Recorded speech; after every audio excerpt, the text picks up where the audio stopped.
विश्वाणी देव तो सबको आता है, हिरण्यगर्भ ले लीजिए। ओम हिरण्यगर्भः समवर्तता अग्रे भूतस्य जातः पतिरेक आसीत् सदा आधार पृथिवीं द्यामुते माम् तस्मै देवाय हविषा विधेम। ओम शांति शांति शांति।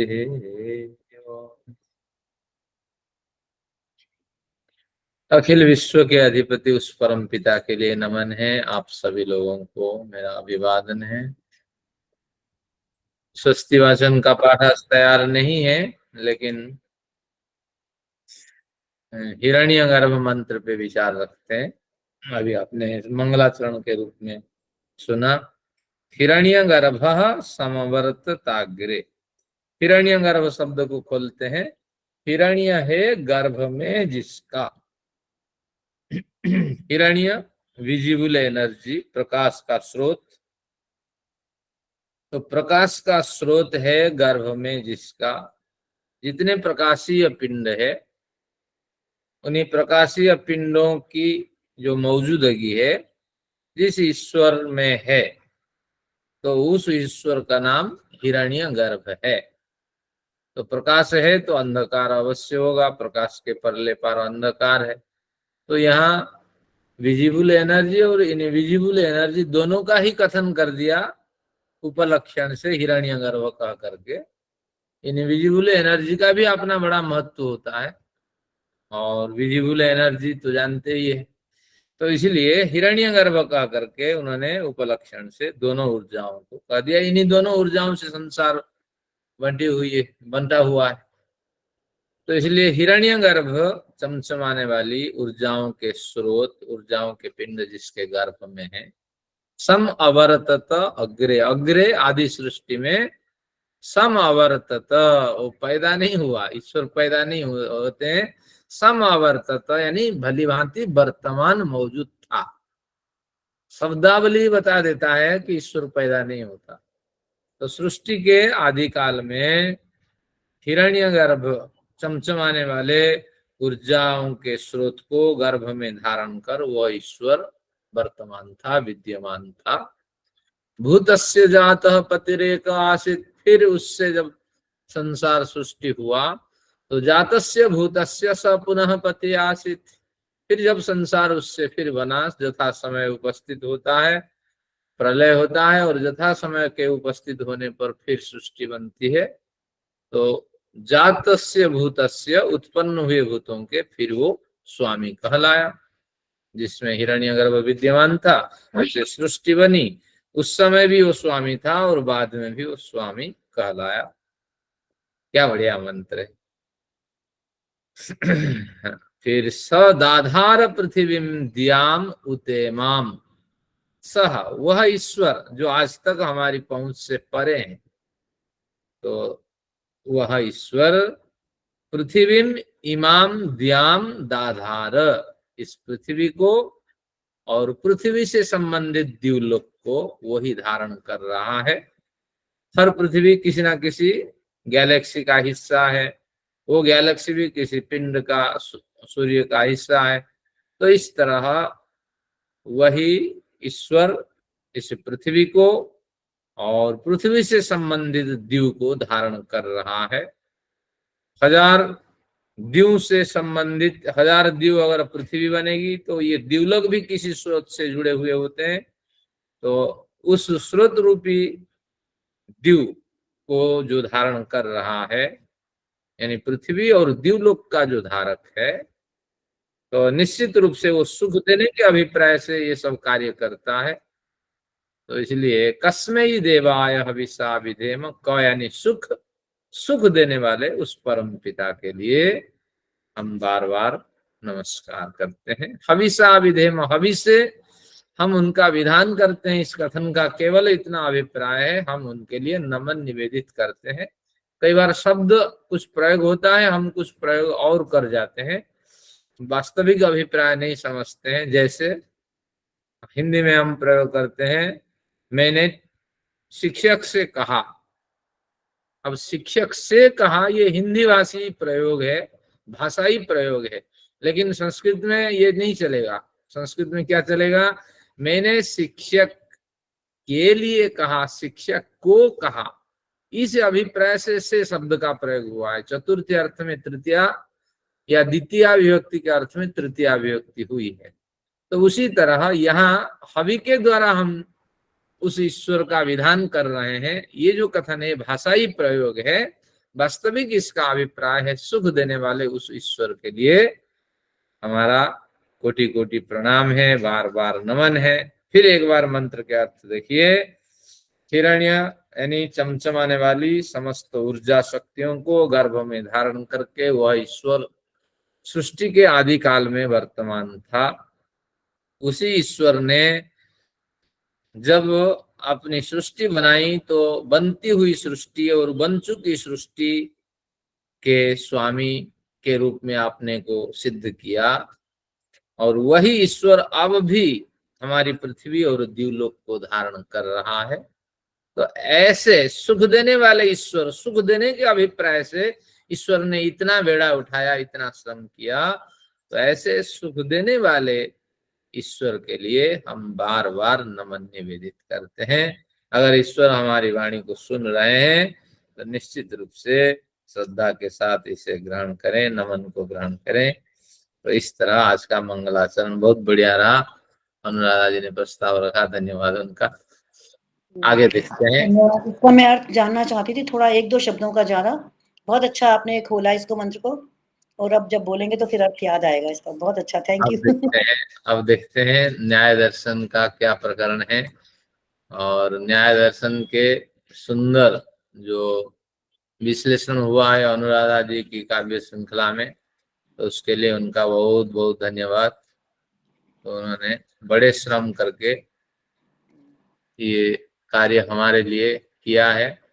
हम तो जानते नहीं कितना श्रम होता है जब प्रस्तुतिकरण होता है, लेकिन सुनकर के अगर आनंद आता है तो निश्चित रूप से श्रम करने वाली सभी कड़ियों का धन्यवाद। अब देखते हैं। उस दिन मैं रात को 3 बजे तक बैठी रही, फिर थोड़ा सा रह गया, फिर वो अगले दिन फिर भी रात के 11 बजे जाके, बहुत तब टाइम लगा, तब अगले दिन 11 बजे रात को जाके पूरा हुआ। बस बार लंबी थी, और आपने इस बार काफी विशेष भी लिया, वो सब भी मैंने इंक्लूड कर दिया फिर। चलिए, धन्यवाद। अब देखते हैं 119 में सत्र में पहुंच चुके हैं। आपका मैं धन्यवाद करना चाहती थी, आपने कई उसमें जो विशेष दिया ना वो बहुत अच्छा आपने अपना। कई बार मनस्थिति अच्छी होती है तो बढ़िया बनती है। उसमें कहा है कविता में, मैंने कहा आचार्य जी कहते हैं ना सूत्रकार प्रसन्न थे, आज भाष्यकार प्रसन्न थे। मैंने लगता है आज हमारे आचार्य जी देश दास जी बहुत प्रसन्न थे, और उन्होंने बहुत सारे विशेष अपने वो दिए विचार। बहुत अच्छा लगा। अब देखते हैं तत्व ज्ञान विवृद्धि प्रकरण में द्वितीय भाग है। हम तत्व ज्ञान को कैसे बढ़ा सकते हैं? तत्व ज्ञान से क्या अभिप्राय है? संसार का मिथ्यापन, प्रकृति का भोग उपलब्ध कराना, जीवात्मा के शुद्ध बुद्ध मुक्त स्वरूप और ईश्वर के निर्लिप्त और निरवयव स्वरूप, इन सब का ज्ञान प्राप्त कर यथायोग्य व्यवहार करना, न्यून भोगों को ग्रहण करना, हाँ, आत्मश्लाघा से बचना, ये तत्व ज्ञान है। लोगों की और रुचि होगी, बाद में बता दें, ठीक है। तो इस तरह इनको हम अगर बढ़ाएंगे तो जीवन बढ़िया ढंग से हम जी पाएंगे। तो कुछ तो प्रकरण हमने पढ़ लिए, अब पढ़ते हैं। अब द्वितीय भाग में जब 4-2-43वें सूत्र में प्रवेश करेंगे, एक भूमिका बनानी पड़ी कि इसमें क्या प्रसंग है। एक प्रसंग में तो पूर्व पक्षी स्वयं हार के बैठा, नहीं तत्व ज्ञान तो बिल्कुल योगियों को परेशान नहीं करता है। तत्व ज्ञान प्राप्त हो जाने पर योगी इतना प्रभावी हो जाते हैं कि बाह्य विषयों से प्रभावित नहीं होते हैं, इंद्रियों को इतना संयम कर लेते हैं वो विषयों की ओर भागते ही नहीं है। जब ये सिद्ध हो गया फिर अब क्या विचार का विषय रहा? तो कहते हैं भले ही साधना सिद्ध योगियों को बाह्य जगत से शब्दादि ध्वनियों से परेशानियां न हो। कई तरह के शब्द होते हैं, आदि से आप ले लीजिए, शब्द स्पर्श रूप रस गंध। तो योगी अगर सिद्ध हो जाता है तो सिद्ध तत्व ज्ञान प्राप्त योगी को भले ही परेशान न हो, पर जगत के कण कण में रमने वाले मुक्तात्माओं को तो बाह्य जगत की ध्वनियों से, शब्द स्पर्शादि इंद्रिय ग्राह्य भोगों की मार से परेशानियां हो सकती हैं। इस तरह एक प्रश्न अगर हम उठाते हैं पूर्व पक्ष के उपलक्ष्य में, तो निश्चित रूप से हमें दिखाई पड़ता है जो मुक्तात्मा होते हैं वो निरंतर विचरण करते हैं तृतीय धामन अध्ययरयंत, अधिअयरयंत, ऐर विचरण के अर्थ में।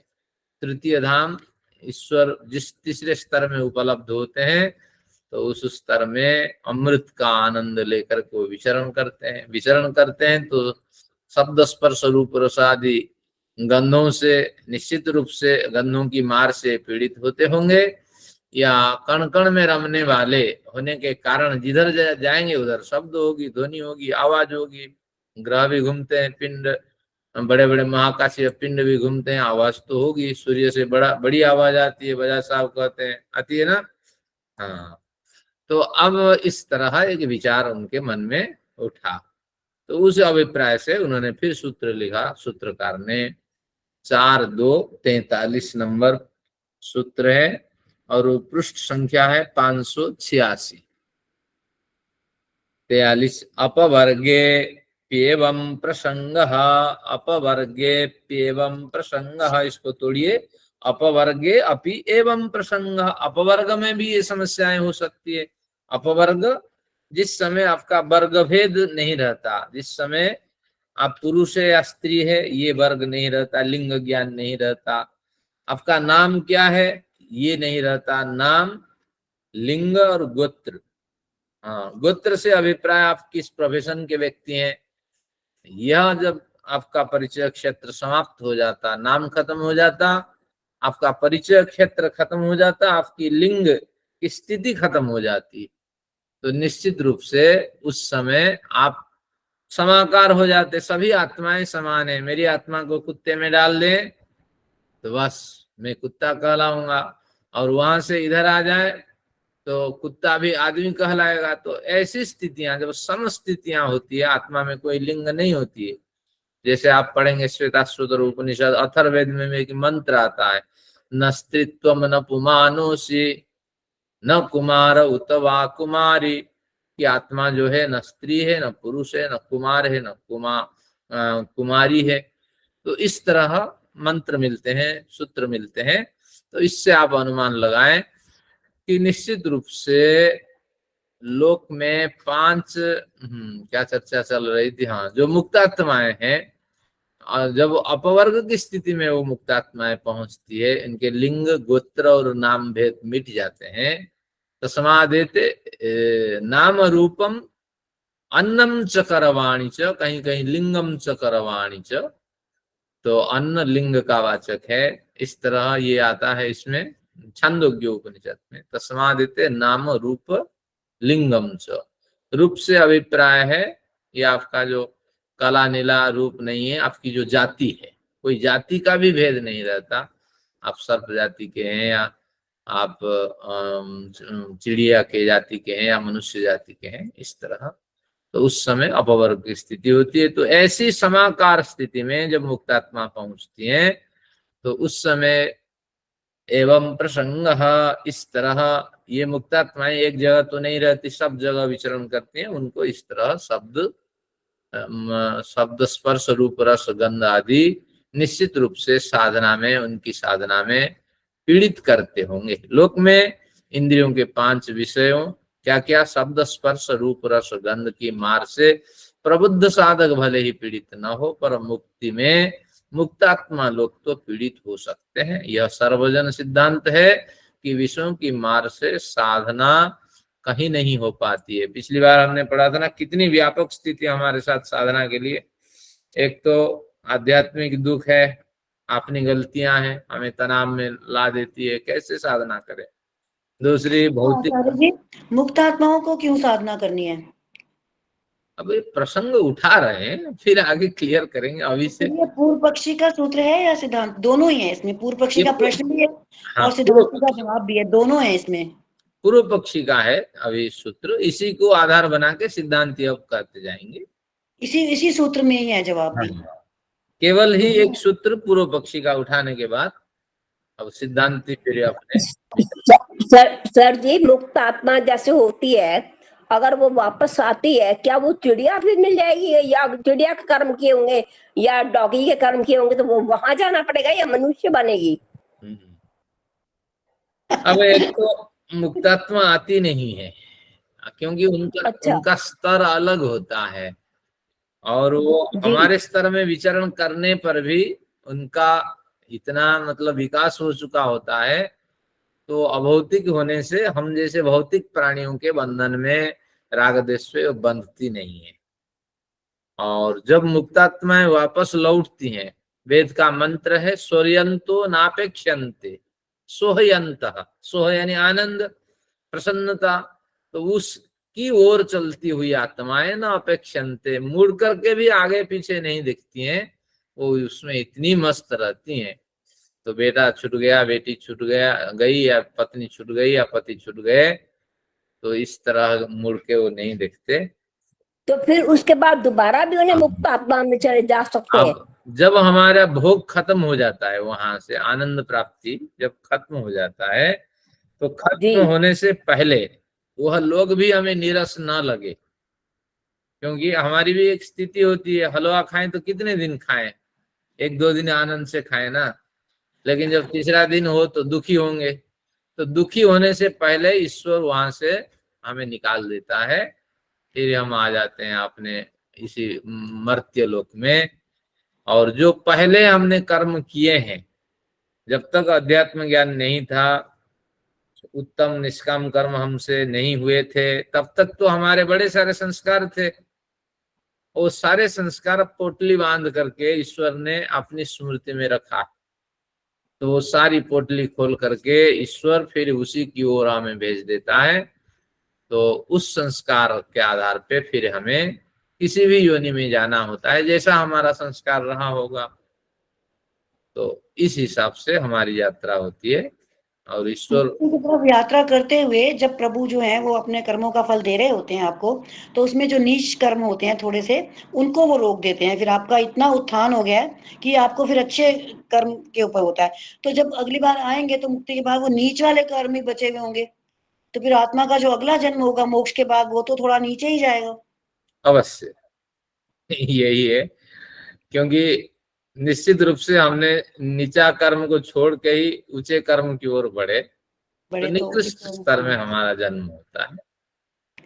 और दूसरी बात है, लिमिटेड कामों का फल भी लिमिटेड, इनफाइनाइट तो काम है नहीं, तो हाँ उसका परिणाम भी इनफाइनाइट नहीं होगा। लिमिटेड कर्म ही है तो लिमिटेड परिणाम लिमिटेड समय के लिए रहेगा ना मोक्ष में भी। बिल्कुल जब अनुराधा उसमें तो जो मोक्ष का उसके ऊपर छाप होगी इतना टाइम की, वो सब खत्म हो जाएगी? हाँ, अगर आप कहेंगे कि फूल की क्यारी में गुजरा तो 5 मिनट तक तो सुगंधित होना चाहिए, मुक्ति फिर लोक से मैं आया तो कुछ एक जन्म तक तो आनंद करूं, लेकिन ऐसा नहीं है, ये सब भौतिक संबंध है, अभौतिक संबंध कुछ नहीं।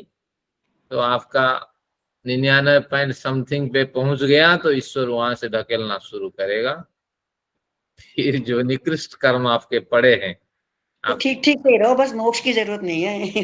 ठीक ठीक से मिल जाओ, ठीक कर्म करते रहो, हाँ, मोक्ष वैष्णव की जरूरत संतों ने नहीं कहा है कि है। हमें मोक्ष नहीं चाहिए, न जातु पीता मृत मूर्छिता नाम, ना कौकसाम नंदन वाटिकासु। क्या बढ़िया, देखिए अटल जी के बढ़िया है। पास उसके लिए सूत्र है। हाँ, न जातु पीता अमृत मूर्छिता नाम, अमृत यानी आनंद को पा करके मुक्ति लोक में विचरण करने वाले व्यक्तियों के बीच में मुझे जन्म लेने की कोई इच्छा नहीं है। तो क्या इच्छा है?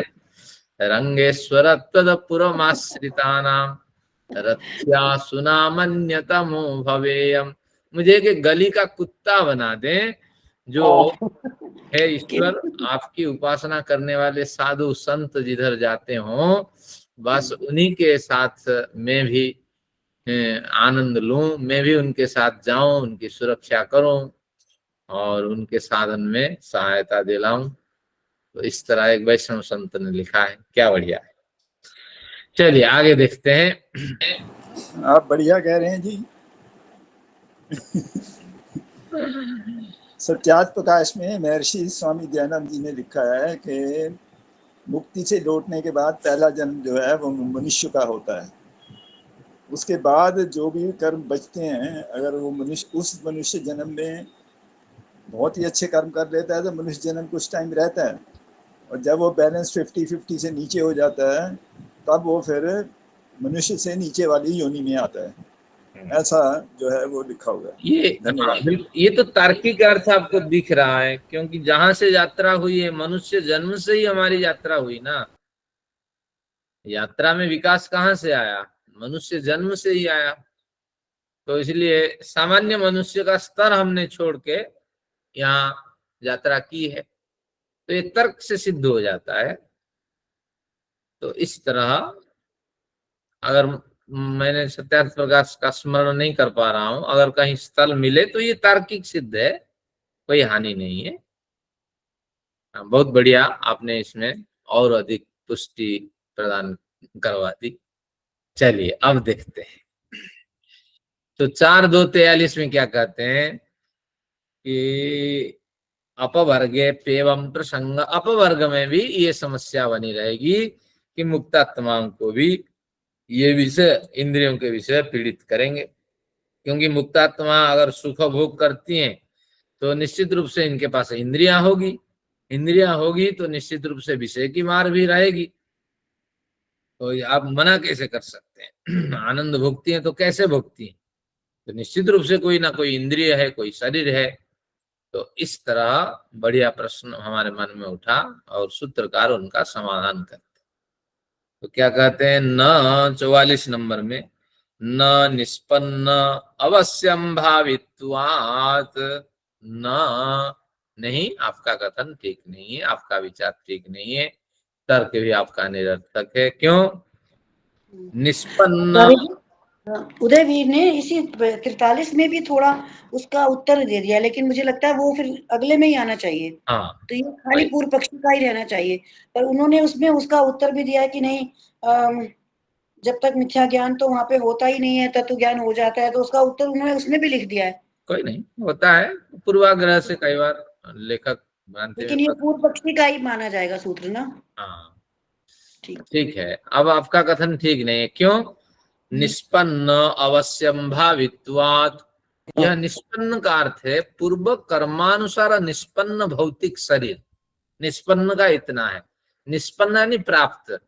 तो पूर्व कर्मानुसार निष्पन्न हुआ है जो भौतिक शरीर, और उनसे संबंधित जो इंद्रियां हैं, तो उनके रहते इंद्रियों के 5 विषय की मार अवश्यम भावी होने के कारण, क्या कहा? उत्पन्न हुए, निष्पन्न अवश्यम भावित्वात्, निष्पन्न हुआ है जो 5 भौतिक शरीर और उनसे युक्त जो 5 इंद्रियां हैं, तो इनके ग्राह्य विषयों की मार की अवश्यम भावी होने के कारण निष्पन्नस्य शरीरस्य इंद्रियाणाम च, तो ऐसे इंद्रियाणाम समूहस्य च, निष्पन्नस्य इंद्रियाणाम समूहस्य च प्रभा, इंद्रियाणाम निष्पन्नस्य शरीरस्य इंद्रियाणाम समूहस्य प्रभावस्य च अवश्यम भावित्वात्। तो ऐसे इंद्रिय, शरीर और उनके संबंधित विषयों की मार के अवश्यम भावी होने के कारण आपका कथन हम मान नहीं सकते। समझ में नहीं आया? तो तात्पर्य ये हुआ कि जब जब भौतिक शरीर मिलेगा तो निश्चित रूप से इंद्रियां उसमें रहेंगी और उनमें मार होगी। लेकिन जब मुक्तात्माओं के पास भौतिक शरीर होता नहीं है तो इंद्रियों के विषयों की मार कैसे हो सकती है? अभौतिक शरीर उनके पास होता है, लेकिन अभौतिक शरीर से अभिप्राय जब जब वो कामना करें, शरीर उनके साथ नहीं चलता, देह साथ नहीं चलती, लेकिन जब जब वो कामना करें किसी विषय को ग्रहण करने के लिए, तो सुनवन कल्पयन चक्षुर्भवती, जैसी उन्होंने कामना की ऐसे नेत्र के रूप में ईश्वरीय शक्ति वहां मौजूद रहती है, उनके माध्यम से वो देख लेती है। मुक्तात्मा का की जो सत्ता है वो देखने लगती है। ये छांदोग्य उपनिषद का वचन है, महर्षि ने भी सत्यार्थ प्रकाश में कोट किया। तो सुनवन श्रोत्रम भवती, सुनने की इच्छा हुई तो बस ईश्वरीय शक्ति कान बन करके उनको सुना देती है। जहां जैसी इच्छा तत्काल उसकी प्राप्ति हो जाती है। लेकिन हमारे जैसे एक शरीर ढो ढो करके 100 साल तक आत्माएं नहीं चलती। तो ये उनका शरीर तो है, लेकिन अभौतिक शरीर है। भौतिक शरीरों के कुछ रूल्स है, रेगुलेशंस है, लेकिन अभौतिक शरीरों के कुछ रूल्स है। तो इसलिए एक दोनों को एक न करें। पूर्व कर्मानुसार, हाँ, कहते हैं जब मुक्तात्माओं के पास भौतिक शरीर होता ही नहीं है तो इंद्रियों के विषयों की मार कैसे हो सकती है। तो इस तरह उन्होंने ये कह दिया कि अवश्यम भावी मार तो वही होगी जहां पूर्व कर्मानुसार शरीर और इंद्रिय निष्पन्न होंगे, और न होने से तो ऐसा कथन निरर्थक है। ये सूत्र बड़ा स्पष्ट है, लेकिन हमारे भाष्यकार ने संगति बढ़िया बैठा दी इसमें। अब प्रश्न उठता है कि ईश्वर के आनंद का अनुभव करना, ईश्वर के दिव्य रूप को देखना, उनके सृष्टि के रहस्यों को समझना, ये तीनों में देखने के लिए आंख, समझने के लिए मन, बुद्धि, चित्त, अहंकार, तो इस सब की प्राप्ति होती है। तो निश्चित रूप से वहां भी एक भौतिक शरीर की कल्पना, भौतिक शरीर जैसे कुछ शरीर की कल्पना करनी पड़ेगी। लेकिन हमारे छांदोग्य उपनिषद का वचन है, स्पष्ट मना कर देते हैं। वेद का तो मैंने मंत्र सुनाया, क्या है, स्वर्यंतो नापेक्षन्ते। तो उस तरह छांदोग्य उपनिषद भी एक सूत्र देता है, अशरीरम बावसंतमन प्रिया प्रिय स्पृशतः। ये विशेष बिंदु में ब जो शब्द है ब निरर्थक लगा है। बाब शब्द प्रयोग होता है बा अर्थ में, अथवा, तो अथवा के अर्थ में बाब शब्द व हट जाएगा, बा रहेगा, बचेगा। तो अशरीरम बावसंतम आत्मानम, आत्मा जब अशरीर हो जाती है, न प्रिया प्रिय स्पृशतः, प्रिय यानी सुख, अप्रिय यानी दुख, उस आत्मा को स्पर्श नहीं कर पाते हैं। जब आत्मा अशरीर हो जाती है, अशरीर कब होती है, जब शरीर से आत्मा निकलती है। उसकी दो स्थितियां होगी, एक अनुसयी बन जाए या एक मुक्तात्मा में चले जाए। तो दोनों स्थितियों में अनुसयी को जब सुख दुख नहीं होता है, मुक्तात्मा तो और बड़े पहुंच की स्थिति है, तो निश्चित बड़ी पहुंच की स्थिति है। तो निश्चित रूप से ये पंक्ति आपको याद रखना है। फिर इसी में आगे कहा है, शरीरम बावसंत, जब तक शरीर है तब तक सुख दुखों का अनुभव होता है। ये 8, 12, 1 ये बिंदु जा करके देखिए, नहीं तो ये वेदांत दर्शन में भी इसकी चर्चा आती है। क्या कहा कि जगत व्यापार वर्ज्यम, जगत के व्यापार से रहित होती है आत्माएं। अगर मुक्तात्मा की स्थिति मिल गई तो आप जगत के जितने भी व्यापार की आप कल्पना करें, कहीं ये गलती कर रहा है, निश्चित रूप से मुक्तात्मा दुखी हो रही होंगी। लेकिन मुक्तात्मा के बस में नहीं है संसार चलाना। मुक्तात्मा से अधिक दुखी होने वाले ईश्वर हैं। या महर्षि दयानंद पृथ्वी पर भी आती हैं, सभी हाँ, जगह करती हैं, तो पृथ्वी पर भी आ जाती है। अब प्रश्न उठ के खड़ा हुआ अनुराधा जी का कि महर्षि दयानंद भी करुणा से पीड़ित व्यक्तियों के कल्याण के लिए, महर्षि दयानंद जो पूर्व जन्म में मुक्तात्मा थे, तो उन्होंने नया शरीर धारण करके संसार पे जन्म लिए। लेकिन ये सिद्धांत भी गलत है। जगत व्यापार वर्जम, जगत में अगर अच्छाई लानी है या जगत में बुराइयों को हटानी है, तो मुक्तात्मा प्रभावित नहीं होती है जगत के व्यापार से, प्रभावित तो ईश्वर होता है।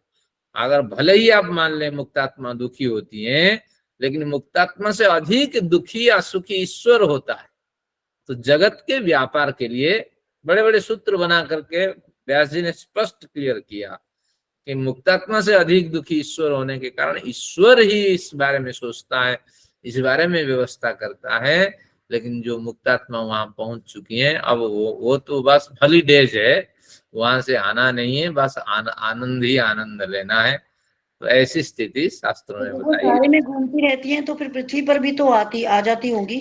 वो प्रभावित नहीं होती ना, और पृथ्वी के व्यापारों से उनका जब कोई विचरण करती हैं, हस्तक्षेप। सब जगह विचरण करती हैं मुक्त आत्मा, तो वो पृथ्वी पे भी आ जाती होंगी। हाँ, निश्चित रूप से, लेकिन पृथ्वी के जगत व्यापार वर्ज्यम। हाँ, उन्हें पिछला कुछ याद नहीं रहता, ये मेरा अपने आत्मीय जन्म का याद नहीं रहता उनको कुछ कुछ। भी उनको याद रखने की जरूरत ही नहीं है, क्योंकि वो इतने आनंद में रहती हैं, तो ये छोटी मोटी चीजें उनको नहीं दिखती।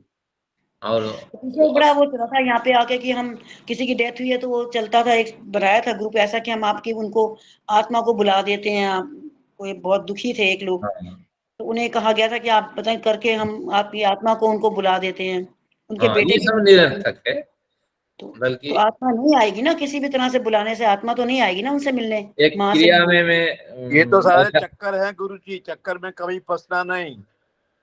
हाँ, एक क्रिया में किसी की उठाला की क्रिया में मैं बैठा था, तो कोई सनातनी होंगे विद्वान, तो कह रहे थे देखो, जब जब राम कथा होती है हनुमान जी आके बैठते हैं, हाँ, तो हनुमान उसी जी तरह बैठते अगर हैं। क्रियाएं हो रही है, ये पीछे दुबके बैठे हैं तुम्हारे माता जी या जो पिताजी तुम्हारे गुजर गए हैं, जरा पीछे देखो मुड़ करके। सभी तुरंत पीछे देखते थे, आगे देखो, नहीं दिखता है ना, मुक्त आत्माएं दिखती नहीं है, ये गई हुई आत्माएं दिखती नहीं है, लेकिन जरूर आज की क्रिया में वो आके बैठे हैं, आपको भी सुन रहे हैं, मुझे भी सुन रहे हैं, भजन भी सुन रहे हैं।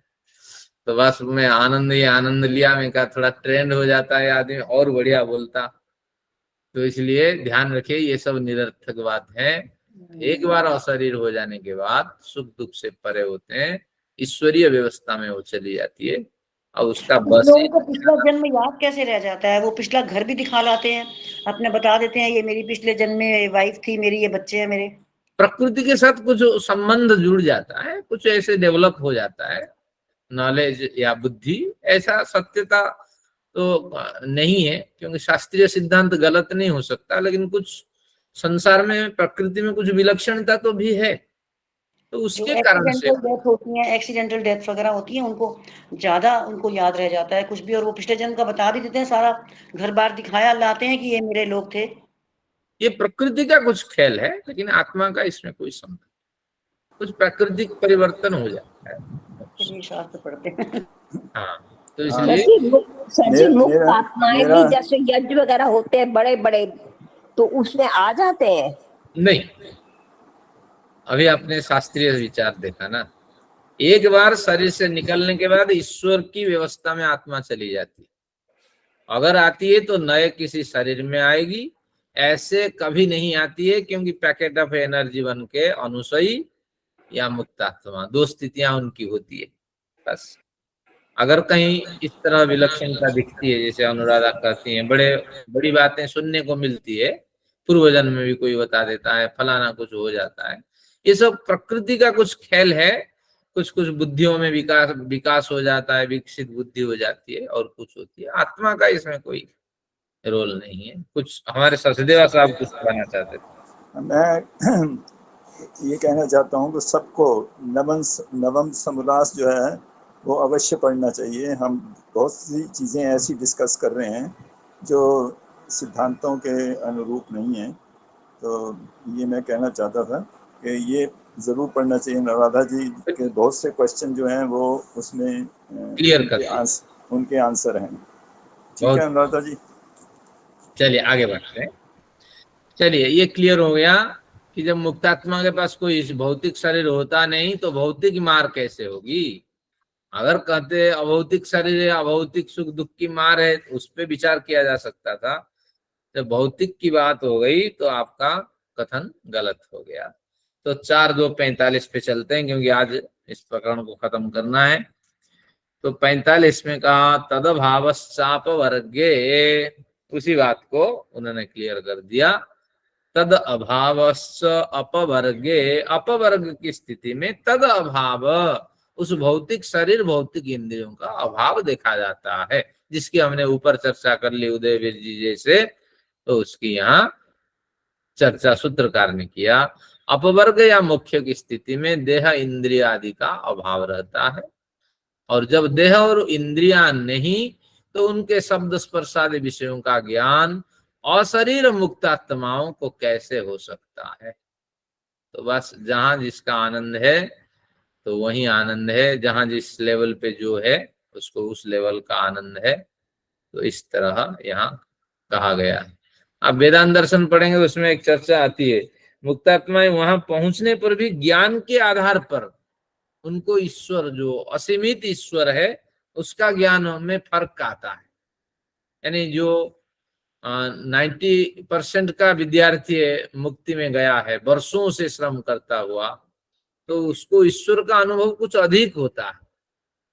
और जो 60% एग्रीगेशन के साथ पहुंचा है मुक्ति लोक में, उसको ईश्वर की जो व्यापक स्वरूप है उसको भी थोड़ा बहुत कम अनुभव होता है ईश्वर का।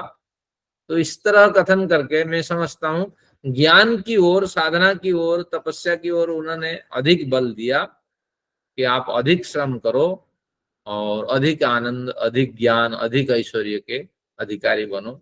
इस तरह एक सूत्र आएगा वेदांत दर्शन में, पढ़ेंगे तो सबको जब पढ़ लेंगे फिर सोचेंगे कि निश्चित रूप से अधिक वैराग्य हमें चाहिए, हमें एग्रीगेशन के साथ नहीं जाना है, एग्रीगेट मार्क लेकर के ग्रेस मार्क लेके नहीं जाना है।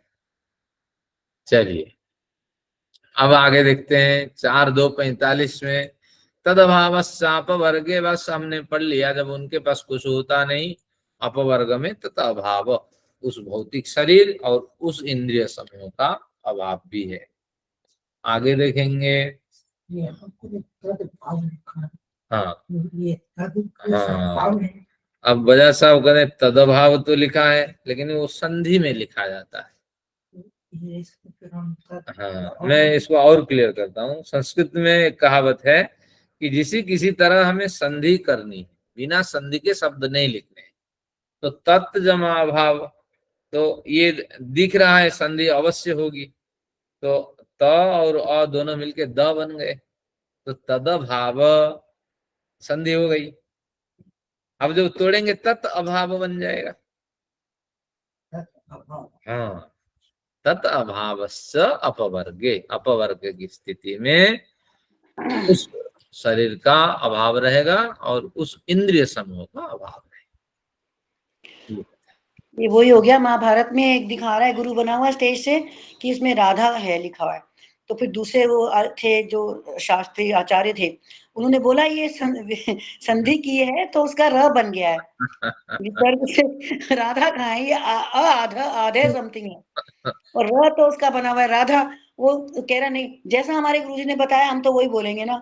बिल्कुल, मैंने भी देखा था वो शास्त्रार्थ। यंग सा था, तो कहता है कि नहीं राधा ही है वो। तो इसलिए अभाव की जगह अगर सीधा सीधा पढ़ोगे तो लगेगा भाव लिखा है, लेकिन संधि विच्छेद करोगे तो पता चलेगा अभाव तो बिल्कुल उल्टा है एक दूसरे का। बिना संधि के तो शब्द नहीं लिखे जाते हैं संस्कृत में। चलिए आगे देखते हैं भूमिका में। अब अगले सूत्र के लिए कि भूमिका बनानी पड़ती है क्योंकि विषय में प्रवेश हो जाए, ये प्रकरण खत्म हो गया। अब एक नया प्रकरण शुरू करते हैं। मुक्ति लोक में बसने वाले मुक्तात्माओं की स्थिति अगर इतने आनंद देने वाली है तो अवश्य बताएं उस मुक्ति लोक और मुक्तात्माओं की स्थिति को कैसे प्राप्त किया जा सकता है। वैसा आनंद देने वाली है ना मुक्तात्माओं के लिए, भैया कोई आनंद नहीं, आराम से रहो। हाँ, संसार मैंने बनाया, इसको कैसे चलाना मैं जानू, आप बस आनंद लो, आनंद। हाँ, तो बजाज साहब कहते हैं इस बार पहले को तनख्वाह मिलते ही मैं बुक करूंगा अगर कहीं बुक होता हो मुक्ति लोक। चलिए अब देखते हैं हम भी बुक करना चाहते हैं। 4.2.46 में क्या कहते हैं सूत्रकार, तदर्थम यम नियमाभ्यासात संस्कारो, यह तदर्थम यम नियमाभ्याम आत्म संस्कारो योगाच अध्यात्म विद्युपायैः। सूत्र थोड़ा लंबा है इसलिए तोड़ दिया।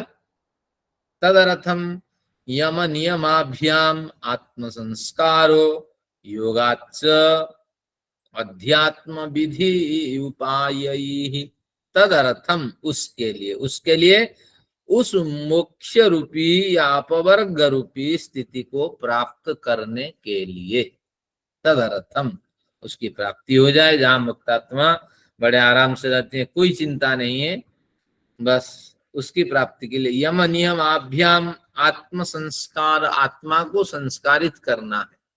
हमारी आत्मा नित्य बुद्ध शुद्ध मुक्त पवित्र है, लेकिन ये सब कुछ होने पर भी देखिए, शरीर में जब तक आत्मा है सड़न गलन तो नहीं होता है ना, शरीर में होता है वैसा, लेकिन निकलने के बाद कैसे शरीर सड़ जाता है।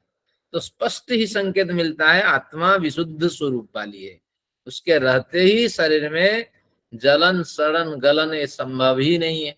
तो इसी तरह उसके बुद्धि बोध युक्त होना, उसका ज्ञान युक्त होना, और हर समय वो ज्ञान प्राप्त करने, आहरण करने, नया जानने के लिए प्रयत्न करता है। तो नित्य बुद्ध शुद्ध भी है, शुद्ध यानी प्रकृति के गुणों से परे है, और मुक्त भी है, मुक्त यानी किसी भी बंधन से, वो बाह्य बंधनों से नहीं बंधने वाली है। तो इस तरह जो आत्मा है हमारे अंदर, तो कहते हैं वो आत्मा, उस आत्मा में मलिनता आ जाती है। मलिनता अंतःकरण उसका साथ नहीं छोड़ता, और सारे डाटा वो रिफ्लेक्ट करके कॉपी बना करके बस रखता ही है। एक कॉपी आत्मा के पास है और एक कॉपी किसके पास है, अंतःकरण के पास है। और बस अंतःकरण जैसे फाइल पुटअप करता है, आत्मा उस कॉपी को देखता है, बिल्कुल सही है, आप जो कह रहे हो बिल्कुल सही है, तो इस व्यक्ति को हटाया जाए रास्ते से, इस व्यक्ति को गाली दिया जाए, इस व्यक्ति पे अत्याचार किया जाए। तो बस इसी तरह ये जो अंतःकरण के दास हैं हम, और ईश्वर सर्वतंत्र स्वतंत्र है। तो इसलिए मलिनता हमारे अंदर है, व्यवहार में जो जो कार्य करते हैं उसके सारे अनुभव हमारे अंतःकरण में और उसकी छाप आत्मा में इस तरह के होते हैं। तो हमें इसलिए किसके माध्यम से, यम नियमाभ्याम, यम नियम के आचरणों द्वारा मोक्ष प्राप्ति के लिए साधक को यम नियम, इन दोनों के पालन द्वारा आत्मा यानी जीवात्मा की शुद्धि करनी चाहिए। पहले जीवात्मा यम नियम के पालन करेंगे तो गलत विचार हटते जाएंगे, अच्छे विचार आते जाएंगे, और निश्चित रूप से जीवन में परिवर्तन होगा। यम तो सार्वभौमिक महाव्रत है, सभी को यम का आचरण करना चाहिए। यम क्या है? अहिंसा, सत्य, अस्थेय, ब्रह्मचर्य, अपरिग्रह। ये तो हर किसी के लिए करणीय है। और अधिक और पवित्रता चाहिए तो शौच, संतोष, तप, स्वाध्याय, ईश्वर प्रणिधान। तो इस तरह ये वैयक्तिक होता है और वो होता है सार्वभौमिक महाव्रत यम। ये दोनों अगर सिद्ध हो जाता है तो निश्चित रूप से आप समझना आत्मा में पवित्रता आने लगती है, आत्मा धीरे धीरे शुद्धिकरण को प्राप्त करने लगती है, क्योंकि ईश्वर प्रणिधान से ही बहुत कुछ सिद्ध हो जाना है। तो इस तरह उन्होंने कहा यम नियम के अभ्यास से पहले आत्मा को संस्कार करो अगर जाना है। फिर आगे कहते हैं योगाच्च अध्यात्म विद्युपाय, योग के द्वारा। तो इससे पुष्ट हुआ, जब न्याय दर्शन लिखा गया था उससे पहले योग शास्त्र अस्तित्व में था। देखिए यम नियम की चर्चा हो चुकी है और योग शास्त्र का भी चर्चा कर रहे हैं। योग शास्त्र एक ही ग्रंथ है, पातंजल योग दर्शन। तो इसलिए योग दर्शन में योगाच्च, योग दर्शन से यानी योग दर्शन में बताई गई विधियों से, क्या क्या विधियां हैं, यम नियम तो जा चुके हैं, बस आसन को छोड़ दिया गया। भाष्यकार आसन को छोड़ा, भाष्यकार ने जो लिया वही मैंने लिया। प्राणायाम, प्रत्याहार, धारणा और ध्यान, यहाँ तक हमारी यात्रा हो पाती है। तो इसलिए योग शास्त्र में बताई गई आसन भी जोड़ दीजिए। प्राणायाम, प्रत्याहार, धारणा, ध्यान आदि द्वारा ध्येय परमेश्वर को प्राप्त करना चाहिए। ये क्रियाएं हमेशा आपकी चलती रहे यम नियम के साथ, अष्टांग योग का अनुष्ठान होता रहे। 7 अंग तक आकर के जब ईश्वर को आप प्राप्त कर जाते हैं तब समाधि की बात होती है, ईश्वर का चिंतन करते हैं, अधिक एकाग्रता जब आ जाती है उस समय। तो आसन छोड़ देंगे तो अष्टांग योग नहीं रहेगा वो तो। हाँ, इसमें क्या है कि भाष्यकार को याद ही नहीं रहा कि आसन को लिखें, तो इसलिए ऐसा नहीं कि भाष्यकार ने छोड़ दिया, लेकिन भाष्यकार ने जो लिया मैं वही बिंदु लिया मैंने, तो बस यहाँ आसन भी लिया जाएगा, ऐसी बात नहीं है। क्योंकि अष्टांग योग तभी बनेगा, नहीं तो ये कई बार लिखते वक्त ध्यान भी नहीं रहता, और भाष्य देखेंगे पहले ध्यान को दे दिया बाद में धारणा दे दी। भाष्य में कहाँ है, अगर भाष्य के अंतिम लाइन देखिए, भाष्य कहा कैसे, स पुनस्तपः, जो इधर से आती है 588 से आती है, स पुनस्तपः प्राणायाम, यहीं से शुरू किया, तो प्राणायाम प्रत्याहार ध्यानम धारणेति, तो यहाँ पहले ध्यान घुसा दिया और धारणा। तो अब संगति लगा लीजिए, अगर नहीं है, भाष्यकार ने नहीं दिया, कोई आने नहीं, धारणा के बिना ध्यान कैसे होगा। तो इसमें कोई बड़ी बात नहीं, सभी का कथन कर देंगे। हम अपने हिसाब से ही लिखेंगे ना जो अष्टांग योग में है।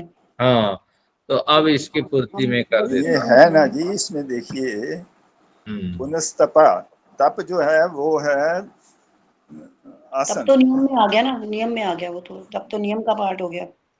तप जो है वो आसन है, फिर प्राणायाम है, प्रत्याहार ध्यानम धारणेति, धारणा हो गई वहां पर, धारणेति में धारणा आ गई।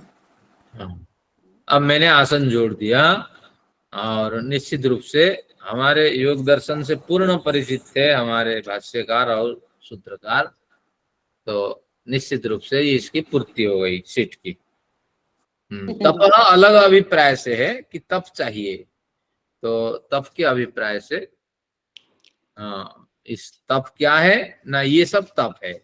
स पुनस्तपः, तो सह वह जो संस्कार है वो तप कहलाता है।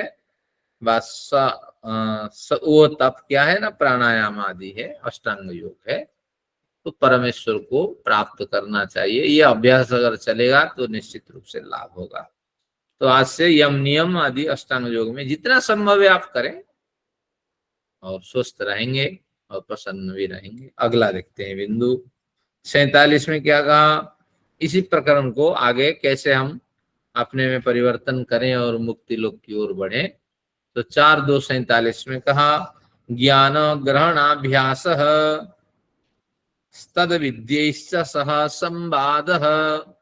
जब अष्टांग योग का अनुष्ठान आपके जीवन में चल रहा होगा, उस समय न्याय दर्शन के भी जो 16 पदार्थ है उनका उपयोग करें। उनमें एक बाद नामक पदार्थ, सूत्र में अध्यात्म विधि भी है ना। हाँ, तो वो शास्त्रों का पढ़ना वगैरह सारा ईश्वर अभी लाते हैं। तो 47 में कहा, ज्ञान ग्रहणाभ्यास, ज्ञान का ग्रहण करें और अभ्यास करें। ज्ञान ग्रहणाभ्यास तद विद्यैश्च, ज्ञान ग्रहण और अभ्यास इस विद्या से जो प्रबुद्ध हैं, जो विद्यावृद्ध हैं, जो ज्ञान वृद्ध हैं, उनके साथ संवाद भी करें। अब इसको फिर खोलते हैं। ज्ञान से क्या अभिप्राय है, आत्मविद्याओं या अध्यात्म विद्याओं का कथन है ज्ञान से। तो ऐसी विद्याओं का ग्रहण से क्या, ऐसी विद्याओं को कैसे ग्रहण करेंगे ना, अध्ययन करेंगे जैसे हम करते हैं, फिर अभ्यास पूर्वक उनको धारण करेंगे, स्मरण रखेंगे, समय समय पर उनका स्मरण भी करते रहेंगे। तो फिर क्या होगा, ज्ञान हो गया, उनका ग्रहण हो गया, फिर अभ्यास कैसे होगा, अभ्यास होगा अध्यापन, कुछ पढ़ाएंगे, नहीं तो दैनिक स्वाध्याय करेंगे। समय सभी को नहीं मिलता है अध्यापन के लिए, तो इसलिए दैनिक स्वाध्याय से भी बड़ा अध्यापन हो जाता है। एकांत में चिंतन करें, तो श्रवण करें, कहीं कहीं चर्चा होती है, श्रवण करें और चिंतन भी करें, आचरण में उतारें, ये सारे अभ्यास कहलाएंगे। तो अध्यापन, श्रवण, चिंतन, आचरण, आचरण में उतरेगा तो स्मरण ही रहेगा, तो निश्चित रूप से ये अभ्यास है। तो ज्ञान का ग्रहण करना, अभ्यास करना, और क्या है, तद्विद्यैश्च, उस अध्यात्म विद्याओं के जानने वाले विद्वानों के साथ, जो ज्ञान ग्रहण अभ्यास आदि जानते हैं, आपके सामने आदर्श सिद्ध होते हैं, तो ऐसे विद्वानों के साथ प्रीति पूर्वक आप संवाद भी करते रहें, ताकि आपने जो ज्ञान ग्रहण किया है तो उसमें निखार आ जाए, जो त्रुटि है तो उसका परिमार्जन होता रहे। और अगर आपकी समझ अधिक प्रौढ़ता है तो निश्चित रूप से आपको भी प्रसन्नता उसमें मिलती जाए। कई बार अंदाज से बड़े सिद्धांत हम लगा लेते हैं, लेकिन आखिर में जाके वो सिद्ध हो जाता है, तो उसमें उस समय हमें भी बड़ी प्रसन्नता होती है। तो जब आप अध्यात्म शास्त्र में आप लगाएंगे इस तरह गोता लगाएंगे, तो आपको कई सिद्धांत आपके यूं ही आपने कल्पना की बिल्कुल यथार्थ सिद्धांत सिद्ध हो गए। तो इस तरह भी अनुभव होगा।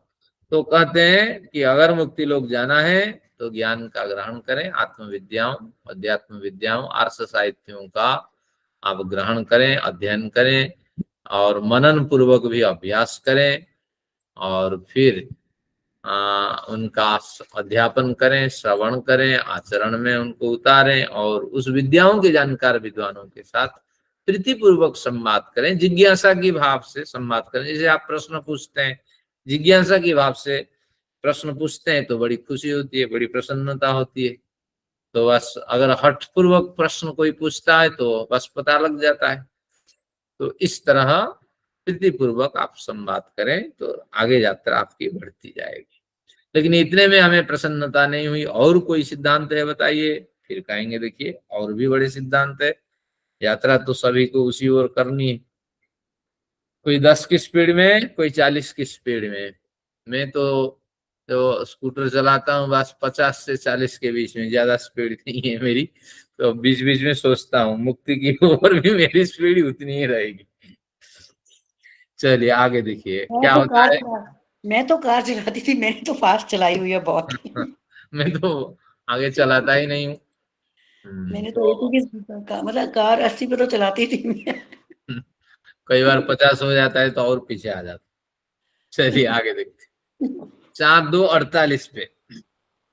48 में क्या सूत्र है? तम शिष्य गुरु स ब्रह्मचारी विशिष्ट श्रेयोर्थी भी रणसुईभिरभ्युपेयात।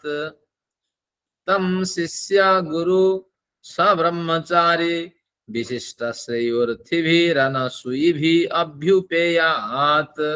तम तम उस रहस्य को, उस रहस्य की प्राप्ति के लिए उस ईश्वर को जाने और उस मुक्ति मार्ग के जो सिद्धांत हैं उसको भलीभांति समझे। ये हमारे लिए बड़ा रहस्यमय है। तो इसलिए तम से अभिप्राय है कि उस रहस्य को समझने के लिए जो संवाद हम करना चाहते हैं, तो उस संवाद को कहाँ कहाँ किन किन के साथ करें, प्रश्न उठ के खड़ा हुआ। तो निश्चित रूप से हमें कुछ रहस्य तो पता लगे। शिष्य, अगर आपने यहीं से पहले समझते हैं, अगर आपके पास शिष्य है यानी कोई ज्ञान के जिज्ञासु है, शिष्य बन के आया है, तो उनके सामने आप उस बात को रखें, उस संवाद को रखें, अपने विषय को रखें। तो उनसे भी कई बार शिष्यों से भी हमें बड़ी समझ होती है। जैसे इस कक्षा में बहुत से प्रश्न आते हैं, फिर हम अपने को सुधारते हैं, बहुत से विचार आते हैं, फिर विस्मृत विषय को और याद करते हैं।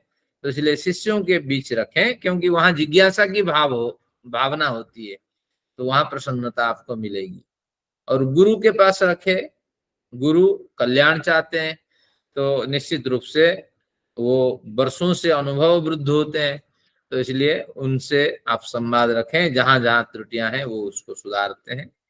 सब्रह्मचारी, सब्रह्मचारी का मतलब सहपाठी। पहले ब्रह्मचारी रहते थे और उन्हीं के साथ संवाद होता था। तो उसी परंपरा से ये हमारे जो गौतम महर्षि भी आए हैं, और उसी परंपरा से हमारे प्राचीन जितने विद्वान है, वात्स्यायन आदि आए हैं। तो यहाँ सब्रह्मचारी से सहपाठी, सहपाठी से कोई आयु से मायने नहीं रखता, जो जिस सत्र में जिस विद्या का अध्ययन कर रहा है वो सहपाठी है। जैसे बजाज साहब का मैं सहपाठी हूँ, सहपाठी हूँ ना। जैसे वीर होता जी उधर जुड़ते हैं, नवयुवक हैं, और बजाज साहब उनके क्लासमेट है। बजाज साहब सही कह रहा हूँ? तो इस तरह, तो बस इन्हीं के साथ संवाद करें, सह ब्रह्मचारी सहपाठी के साथ। विशिष्ट श्रेयोर्थी भी, विशिष्ट श्रेय, श्रेय यानी लक्ष्य, तो विशिष्ट श्रेय मुक्ति, उनकी कामना करने, उनके अर्थन यानी उनकी कामना करने वाले ऐसे जो साधक हैं, तो उनके साथ आप इस तरह संवाद करें, अपने विचार रखें, उनकी प्रतिक्रिया सुने, त्रुटि को सुलझाएं, समझाएं।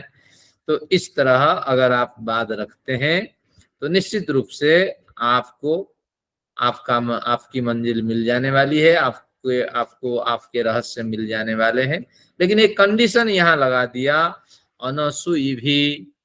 अगर ये अनसूया, असूया यानी घृणा को कहते हैं, असूया। अनसूया एक देवी थी ना, अनसूया, सती अनसूया, अहल्या, गौतम और अनसूया, इस तरह ऋषि की पत्नी है। वो तो अहिल्या थी। अनसूया भी किसी की पत्नी है, भूल रहा है। क्या करें, ऋषि गौतम की तो अहिल्या थी, अहिल्या कहीं पक्का। गौतम महर्षि नाराज न हो जाए। नहीं, रामायण में एक प्रसंग में आती है, अनुसुईया का भी नाम आता है रामायण में। कहीं और की है, पर चलिए, गौतम की तो वो तो पत्नी इंटरनेट बता देगा, पहले से पता होता तो देख लेते, अब बाद में समझ लेंगे। अब देखते हैं अत्रि ऋषि की अनुसुईया ने सीता को अत्रि, ऐसे कपड़े दिए थे जो मैले ही नहीं होते थे और आभूषण। चलिए, तो धन्यवाद आपका। अत्रि ऋषि की जो थी वो पत्नी। ये रामायण की एक बढ़िया कथा आपने याद दिलाई। देखिए, सीता जी राम जी के साथ जंगल में थे, जो वस्त्र लाए थे वो फट चुके थे, और अरण्य में रहने वाले इतने कहाँ वस्त्र लाएंगे, पहनेंगे, और कोई वस्त्र सिलता था तो बड़े महंगे होते थे। तो सीता जी के वस्त्र फट चुके थे, कहीं कहीं फट रहे थे। तो इस स्थिति को देख करके ये अनसुईया देवी जी ने, अत्रि मुनि की जो पत्नी है, तो उन्होंने वस्त्र दिए, और उनका नाम अम्लान वस्त्र। अम्लान वस्त्र से मतलब है जो पाट वस्त्र होता है। पाट हमारे या ये वीर होता जी जानते हैं, खंडुआ पाट, ऐसे एक वस्त्र बनता है बनारस में, तो वो मलिन नहीं होता है और बरसों चलता है। तो कहीं ऋषि को भेंट हुई होगी इस तरह वस्त्र, वो पत्नी संभाल कर उसको रखी थी। तो सीता जी को एक दो जोड़ी इस तरह वस्त्र दे दिए। सारे वस्त्र आभूषण दिए थे उनको बहुत। हाँ, नहीं, कथाकार ने तो बहुत कुछ लिखा, लेकिन ये सब गौण है उस समय की स्थिति के हिसाब से। यज्ञ याग पूजा करने वाले को कहाँ से इतने वस्त्र अलंकार होंगे, और कहाँ आश्रम में उन सबको रखे होंगे। तो निश्चित रूप से सुनती सीखती रहती हूँ ना, इसलिए मेरे को याद आ जाती है। वो उसका तात्विक अर्थ सब ले लिया करे, बस यही अभिप्राय है। कितनी दयालु थी महिला, देखिए, उन्होंने अपने जो बहुमूल्य वस्त्र उस समय माना जाता होगा, दे दिया था सब कुछ अपना जो था। पाट वस्त्र। वो सर जी जो वस्त्र होता है ना, उसको अभिमंत्रित कर देते हैं, अभिमंत्रित करने के बाद फिर वो वैसा हो जाता है। ऐसा तो पौराणिक बात हो गई। वो तो मंदिरों में सुनने वाली बात हो गई। वो जो वस्त्र है, में जी रहे हैं ना, आचार्य जी, वस्त्र काम नहीं करने वाले। गुरुजी, वो वस्त्र तो आश्रम में रह गया, रावण तो उठा के ले गया सीता जी को, फिर वस्त्र कौन ले गया? हाँ, एक वस्त्र पहन करके तो गई थी सीता जी, बस ठीक है, लेकिन उसी वस्त्र में थोड़ी रही। रावण की भी जिम्मेदारी रही, भोजन भी रावण देता रहा, वस्त्र भी देता रहा। आप तो रामायण को हल्के से समझते हैं ना, रावण भी समझदार व्यक्ति रहा। बिना भोजन कहते हैं सीता रह गई, इंद्र ने खीर दिलाई, ये सब निरर्थक बातें। बड़ी हिफाजत के साथ रावण रखा, और 9 माह बीतने के बाद वस्त्र भी देता रहा, भोजन भी देता रहा, और इसके बाद दासियां सेवा में लगाई हुई थी, डराने के लिए भी लगाई थी, पर सेवा के लिए भी लगाई हुई थी। हाँ, बिल्कुल, ऐसी बात नहीं। हाँ, अरे रावण जैसे विद्वान की बात क्या करें। चलिए, बहुत से विचार इसी तरह आप ले लेंगे, और आपके ज्ञान में भी प्रौढ़ता आती जाएगी, और आनंद भी आप लेते रहेंगे। आगे देखिए, आगे क्या कहा, अनसूई भी। अगर ये अनसूया से युक्त है, ये जो 4 वर्ग हैं, आपको आपके विचारों का साझा किसके साथ करना है? तो विचारों का साध एक बाद होता है। बाद यानी मैं तो ऐसे समझता हूं, ऐसे समझेंगे तो ये समस्याएं होगी। दूसरे प्रतिपक्ष होकर के वो समस्या रखेंगे, तो फिर आप उन समस्याओं का समाधान करेंगे अपने ढंग से। तो इस तरह वाद और प्रतिवाद होता है सिद्धांत में। तो इस तरह अगर बात करना है तो अनसूया से जो युक्त है, अनसूया यानी छल कपट से, मिथ्या से, चुगली से और आत्माभिमान से, मिथ्या ज्ञान से जो रहित हैं। अनसूया का मतलब है बहुत से ले लीजिए, असूया यानी घृणा। इस घृणा से संबंधित जितने नेगेटिव एस्पेक्ट्स हैं सभी को ले लीजिए, उनसे जो रहित हैं ऐसे शिष्य के समक्ष आप वाद प्रतिवाद करें, ऐसे गुरु के समक्ष बात प्रतिवाद करें। गुरु तो कई बार भ्रांति में फंस जाता है, अगर बढ़िया कहीं मिल गया, साधन मिल गया, कोई पृष्ठपोषक मिल गया, पैसे मिल गया, माल मिल गया, तो बस वो आप छोड़ देता है। अब संभालिए, आर्य समाज में चल दिया, मेरा तो दूसरा काम है। तो आप समझ लेना चाहिए, ऐसे गुरु भी बड़े हैं। तो ऐसे गुरुओं से आप अपना वाद न करें, अपने विचार साझा न करें। सुधांशु जी है ना, आर्य समाज छोड़ के तंत्र मंत्र में आ गए। नाम नहीं बताएंगे, फिर कई लोग प्रवचन सुनते होंगे, टिप्पणी करेंगे। चलिए, तो शिष्य, गुरु, सब्रह्मचारी, अपने सहपाठी भी कई बार भ्रमित हो जाता है किसी किसी कारण से। तो विशिष्ट श्रेयोर्थी भी, जो विशिष्ट श्रेय चाहने वाले, पहले तो अच्छा संकल्प होता है, बाद में चल करके संकल्प बिगड़ जाता है। कैसे विश्वामित्र के सामने भी बिगड़ गया, बड़ा संकल्प लेके उन्होंने कहा देखो, हाँ मैंने राजा बन के बड़ी सेवा की है, अब मैं ऋषि बन करके सेवा करना चाहता हूँ, और तपस्या में चला गया। विशिष्ट श्रेयोर्थी विश्वामित्र रहा, लेकिन जैसे महिला उसके आसपास रहने लगी घर में, तो ध्यान करके कहाँ तक बैठे, तो कहीं उसको देखें, उसके साथ हाव भाव होने लगा। हाँ, तो उस वृद्धावस्था में भी उसमें प्रेम होने लगा। तो ये कुछ इस तरह बताया गया। ऐसे व्यक्तियों से जो पथों से भ्रष्ट हो चुके हैं आपकी नजर में, तो उनसे इस तरह वाद न करें। अभ्युपेय का अर्थ स्वीकार करना। तो वाद अगर कोई रखता है या किसी के सामने आप रखते हैं, वाद यानी विशुद्ध विचार, तो अगर ऐसे रखते हैं सत्य अन्वेषण के लिए जो विशुद्ध विचार है, तो उसके लिए आप ये 4 व्यक्तियों का सिलेक्शन करें, चुनाव करें, और उनके द्वारा जो भी वाद प्रस्तुत किया जाता है उसको स्वीकार करें। अब हमारा 8 बज चुका है। वाद और वाद एक ही बात है? नहीं, वाद का वास्तविक अर्थ है सत्य प्राप्ति के लिए, आगे क्लियर करेंगे। ये देखिए, वाद तत्व ज्ञान की प्राप्ति के लिए एक विशुद्ध प्रविधि है, जिसके प्रयोग से साधक रहस्य तक पहुंचता है। बाद में छल नहीं होता है, यथार्थ सिद्धांत का ही पालन किया जाता है सत्य प्राप्ति। हाँ, पढ़ा था किसी शास्त्र में। अभी पढ़ेंगे, आज पढ़ेंगे, अभी थोड़ी शीघ्रता करता हूं। तो अब ये आप समझ गए, ये सूत्र 48 में भी जो बताया गया है, इनके साथ करें।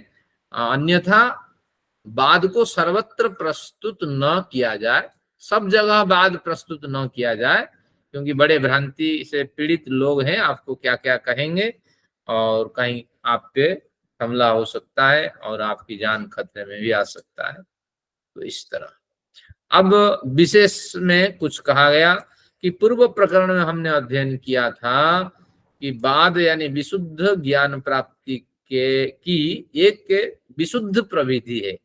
सत्य ज्ञान प्राप्ति हो तो उसके लिए एक विशुद्ध प्रविधि है, जिसके माध्यम से रहस्य तक पहुंचा जाता है।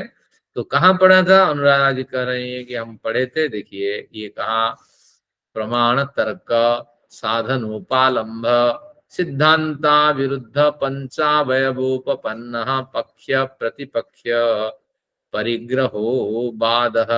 इसको हमने क्यों नहीं दिया संदर्भ? संदर्भ अवश्य इसमें देना चाहिए। 1, 2, 1 इसका संदर्भ है, तो मुझे विस्मरण भी कई बार हो जाता है। हाँ, तो इसमें 1, 2, 1 है, इसका संदर्भ है। ये वाद का प्रकरण है। तो इसमें क्या कहा गया, कैसे विशुद्ध ज्ञान है वाद? कि प्रमाण तर्क, प्रमाण रखें, तर्क रखें, और इनको साधन बना करके क्या करें? उपालंभ करें। उपालंभ यानी खंडन करें, जो विधर्मी है उसका पक्ष का खंडन करें। सिद्धांता अविरुद्ध, सिद्धांत के विपरीत कभी ना जाए।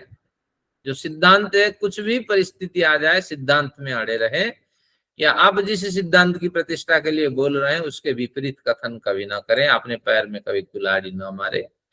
पंचावयवोपपन्न, जरूरत पड़े तो 5 अवयवों से भी सिद्ध करें। और इसी तरह पक्ष प्रतिपक्ष परिग्रह, पक्ष और प्रतिपक्ष परिग्रह यानी रखने वाला, पक्ष प्रतिपक्षों में रखने वाला जो विचार होता है उसको वाद कहते हैं। प्रमाण तर्क और सिद्धांत विरुद्ध पंचावयव, इनके जो वास्तविक प्रयोग है ये वाद। तो वाद शुद्ध प्रयोग है, लेकिन वाद विवाद होता है, हमने इसको आजकल गलत समझ लिया। तो वाद का मतलब है कि यथार्थ तत्व की प्राप्ति, लेकिन आज तो जल्प वितंडा होता है। अब पढ़ेंगे आगे, ये हिंदी पढ़ने की आवश्यकता नहीं, आप समझ लेना। 1:2:49 पे चले 1:2:49 पे क्या कहा? प्रतिपक्षहीनमपि वा प्रयोजनार्थमर्थित्वे, प्रतिपक्षहीनमपि वा प्रयोजन 4:2:49, 1:2:49 नहीं, 4:2:49। अरे चौथा अध्याय चल रहा है ना, आपने 1:2:49 बोला है, 4:2:49। तो 4:2:49 पे चलते हैं। तो इसमें क्या कहा? प्रतिपक्षहीनमपि वा प्रयोजनार्थम अर्थित्वे, प्रतिपक्षहीनम अपि, कई स्थितियां ऐसी आएगी कि जो 4 प्रकार के विधि बताए, क्या बताए? शिष्य, गुरु, सहपाठी और मुक्तकामी साधक, इनके साथ आपको वाद करना है। लेकिन कई पक्ष ऐसे आएंगे तो आप अपना पक्ष नहीं रख पाएंगे, कई स्थिति ऐसे आएंगी। तो क्या क्या स्थिति है? साधक को अपने गुरु आदि आदरणीय ज्ञानवृद्ध व्यक्तियों के समक्ष अपने पक्ष या प्रतिपक्ष की स्थापना न करने का निर्देश है। यानी अगर गुरु हैं, आदरणीय ज्ञानवृद्ध व्यक्ति हैं, आपने कुछ पढ़ लिया, उनको कुछ विस्मरण हो गया या उन्होंने सिद्धांत के विपरीत कुछ बोल दिया, तो ऐसी स्थिति में भी थोड़ा वहां सहम जाना चाहिए। तो प्रतिपक्षहीनमपि, प्रतिपक्षहीन से मतलब है कि अपना पक्ष और प्रतिपक्ष, उन्होंने अपना पक्ष रखा तो आप उनपे पलटवार न करें, क्योंकि कई बार कई प्रमाद, आलस्य आदि के कारण इस तरह होता है। तो इसलिए उन्होंने कहा साधक आपने गुरु आदि आदरणीय वयोवृद्ध ज्ञान व्यक्तियों के समक्ष अपने पक्ष या प्रतिपक्ष की स्थापना न करने पर भी, अपि का मतलब भी, प्रतिपक्ष स्थापनाहीनम अपि, आप जानते हैं यहाँ खंडन किया जा सकता है, लेकिन खंडन न करने पर भी अधिक ज्ञान आहरण के प्रयोजन से जिज्ञासु बनकर वाद को स्वीकार करें और अपने ज्ञान का परिशोधन करें। कुछ मैंने भाष्यकार के विचार से लिया, कुछ इस तरह लिया, क्योंकि अर्थ तो यहाँ दे रखा है। तो प्रतिपक्षहीनमपि, ऐसी स्थिति प्राप्त होने पर भी, बा अथवा ऐसी स्थिति प्राप्त होने पर भी प्रयोजनार्थम अर्थित्वे, प्रयोजन क्या है आपका? कि प्रयोजन आपका है कि निश्चित रूप से हमें ज्ञान मिले, मुक्ति के साधन मिले, तो इसीलिए प्रयोजन की प्राप्ति के लिए अर्थी बन जाएं, अर्थी बन जाएं, जिज्ञासु बन जाएं। तो ऐसी स्थिति में कई बार प्रतिपक्ष स्थापन करने का अवसर न मिलने पर भी अधिक ज्ञान आहरण के प्रयोजन से जिज्ञासु बन जाए, ये इन्होंने कहा है। तो यानी आदरणीय व्यक्ति के समक्ष उनके विचारों का खंडन न करें, अधिक ज्ञान आहरण के प्रयोजन से बन जाए। लेकिन जहां आपको लगे कहीं सिद्धांत के विपरीत जा रहे हैं तो आप संकेत कर सकते हैं, जैसे 1:2:49 मैंने संकेत किया, अनुराधा जी ने संकेत किया, यहाँ 4 लिखना जरूरी है। तो इस तरह अगर नहीं बोलती तो ये मुझे भी विस्मरण होता। तो ऐसी स्थिति त्रुटिपूर्ण नहीं है, लेकिन वाद विवाद की बात है, कहीं सिद्धांत के विपरीत कुछ आचरण हो जाए तो वहां मैंने तो रिकॉर्डिंग हो रही है ना, तो सूत्र का नंबर ठीक है, बिल्कुल। इसलिए तो इस तरह आप अपने विवेक से देखें, कभी भी विपरीत आचरण न करें और परिशोध। इसके पीछे तर्क है प्रयोजनार्थम अर्थित्वे, प्रयोजन की सिद्धि के लिए, प्रयोजन की यथार्थ ज्ञान की प्राप्ति के लिए अर्थित्व बन जाए, यानी जिज्ञासु बन करके उनको सुने समझें, फिर यथावसर आप उनको बताएं। त्रुटि तो बताना पड़ेगा, मन लिखा है क्या है कार्यश्रेयोनुशासनम, अगर गुरुजन गलत आचरण करते हैं उन पे भी अनुशासन किया जा सकता है, नहीं तो समाज में गलत प्रभाव जाएगा। तो इसलिए ऐसा नहीं कि जो बड़े पहुंचे हुए व्यक्ति हैं, आदर्श व्यक्ति हैं, उनके लिए अनुशासन काम नहीं करता, ऐसे नहीं। लेकिन इनके साथ वाद न करें। अच्छा, शोभा नहीं देगी, शोभा नहीं देगा, इस प्रयोजन से उन्होंने ऐसा। अब एक हमारे पास 3 मिनट है, तत्व ज्ञान परिपालन प्रकरण है, कुछ खास विशेष नहीं है, आप पढ़ लेंगे। तो अब मैं इसको केवल स्पर्श करता हूं। एक नया प्रकरण है, तत्वाध्यवसाय संरक्षणार्थम, 50 नंबर है। तत्व अध्यवसाय संरक्षणार्थम, तत्व अध्यवसाय यानी निश्चय, तत्व ज्ञान का निश्चय पूर्वक संरक्षण करने के अभिप्राय से, जो तत्व निर्धारित हो गया है, सिद्धांत निर्धारित हो गया है, वो सत्य है, यथार्थ है, तो इस निश्चय के संरक्षण करने के लिए जल्प और वितंडा का आपको प्रयोग करना चाहिए। और क्यों प्रयोग करना चाहिए? बीज प्ररोह संरक्षणार्थम, जैसे बीज के प्ररोह यानी अंकुर, उसको बचाने के लिए, अगर आपने खेती की है, बीज आपने लगाया है, खाद भी लगाया है, तो प्रतीक्षा भी आपने की है कि ये बढ़ेंगे तो इतने में बेचेंगे, इतना प्रॉफिट, इतना लॉस, ये सारा आकलन कर लिए हैं। तो बीज के प्ररोह, अंकुर के रक्षण के लिए कंटक शाखा आवरणवत, जैसे कंटली झाड़ियों का आवरण आप डालते हैं, बार डालते हैं उस खेत के चारों ओर, उस बीज के संरक्षण हो जाए। तो इसी तरह जब तत्व ज्ञान निश्चय हो गया और इस सिद्धांतों पे हजारों लोग चलते हैं, इसके संरक्षण के लिए प्रतिवादी, प्रतिपक्ष के समक्ष जल्प वितंडा का प्रयोग करें और निश्चित रूप से उनको भगाएं, इस सिद्धांत से दूर रखें, अपसिद्धांत का प्रचार प्रसार करने न दें। तो इस संबंध से कुछ बढ़िया विचार आपको मिलेंगे। तो बढ़िया विचार ये है कि जब आप मोक्षकामी साधकों और जिज्ञासु जब आप हैं, तो उस समय पे केवल वाद करें अगर आप मुक्ति चाहते हैं, और फिर अनुसूया गुण वाले शिष्यों और गुरुओं, इनके साथ चर्चा न करें, क्योंकि व्यर्थ का समय आपका बर्बाद होगा और आपकी मानसिक स्थिति खराब होगी। लेकिन जब हम मध्यम स्तर में होते हैं, कुछ ज्ञान में विशेष प्रवेश नहीं हुआ होता है, बस सिद्धांत को हम समझ चुके होते हैं, तो ऐसे व्यक्ति की स्थिति में हम निश्चित वाद खड़ा करें और जल्प वितंडा का प्रयोग करके प्रतिपक्ष को भगाते रहें। तो इस तरह अनुराधा जी के साथ होती है। अनुराधा जी बड़ी कोशिश करती है, क्यों आपने राधा का भजन गा लिया, फिर समाज से उनको निकाल देते हैं। तो इस तरह हमें इस तरह कोशिश करते रहना चाहिए। और इसके पीछे क्या है देखिए, इस विपरीत आचरण पर पाप तो लगेगा, साथ ही धर्म, समाज, संस्कृति की रक्षा के बोला लिए। और ऐड भी किया। अब मैं आगे कहता हूँ, सॉरी बोलकर ऐड भी किया फिर। समय अभी बचा है। तो धर्म संस्कृति की रक्षा के लिए यथार्थ तत्व के प्रतिपादन में कुछ पुण्य भी होगा, तो माइनस प्लस बराबर के हो जाएगा। तो इसीलिए हमें क्यों नहीं, बराबर की स्थिति जहां मिलती है, क्यों नहीं हमें इसमें प्रतिवाद करना चाहिए। तो हमारी आने वाली पीढ़ियों को तो सत्य, न्याय, यथार्थ का अनुभव मिलेगा और वो कर पाएंगी। तो इसलिए यहाँ बिल्कुल संकेत है कि हमें जल्प और वितंडा का प्रयोग करना चाहिए। ये जल्प वितंडा क्या है, ये लिखा है, समय नहीं है, ये पढ़ लेना। अर्थ भी मैंने कोट कर दिया, संदर्भ भी दे दिया। अब अंतिम सूत्र पे चलता हूं, 1-2-25 में, ताभ्याम विगृह्य कथनम, जो पहले कहा वही। तो प्रतिवादी को विगृह्य यानी पकड़ लो, ताभ्याम जल्प और वितंडाभ्याम, जल्प और वितंडा के प्रयोग से प्रतिवादियों को पकड़ लो, यानी उनसे शास्त्रार्थ करो और सत्य, न्याय, यथार्थ सिद्धांत का कथन करो। ताभ्याम जल्प वितंडाभ्याम, जल्प वितंडा के द्वारा विगृह्य प्रतिवादी से शास्त्रार्थ कर, कथनम यथार्थ, न्याय, सत्य सिद्धांत का प्रतिपादन करो। और इसी में अगर जान चली जाती है तो कोई बड़ी बात नहीं है।